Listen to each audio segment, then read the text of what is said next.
My fellow Americans, this weekend I begin my first trip overseas as president, a trip with historic significance for the American people. I will be visiting with the leaders in many different countries to strengthen our old friendships, build new partnerships, and unite the civilized world in a fight against terrorism.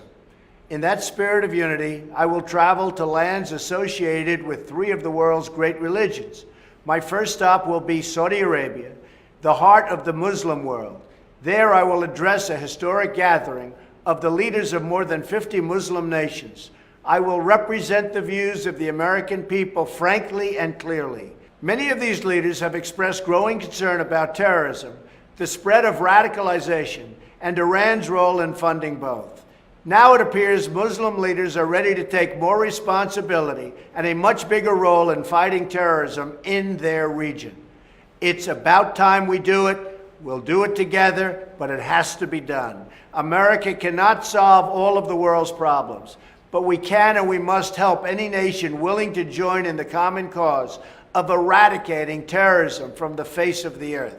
Next, I'll travel to the ancient city of Jerusalem to talk with my good friend, Prime Minister Netanyahu, about bringing peace and prosperity to both our nations.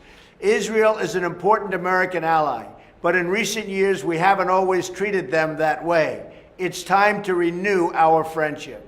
While I'm there, I'll also meet with President Abbas of the Palestinian Authority in Bethlehem to discuss ways to advance peace between Israel and the Palestinians. From there, I'll head to the Vatican, where I will have the great honor of an audience with Pope Francis. I look forward to speaking with the Pope about how Christian teachings can help put the world on a path to justice, freedom, and peace. I will also meet with friends and allies in Europe at a gathering of NATO in Brussels and at the G7 summit in Italy. Finally, I will close my trip by saying thank you to some of the courageous men and women of the United States military serving their nation overseas.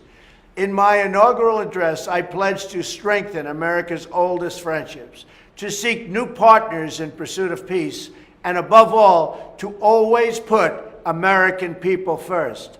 I also pledged that our partners must show that they're partners, they must show that they're friends, and they must contribute financially to the tremendous cost. The money that we're spending is so big, it's so much, and it's not fair for our nation. They have to help, and I'm sure they will. The fact is, I'm very excited about new possibilities for peace and prosperity, and I hope you are too. Thank you, God bless you, and God bless America.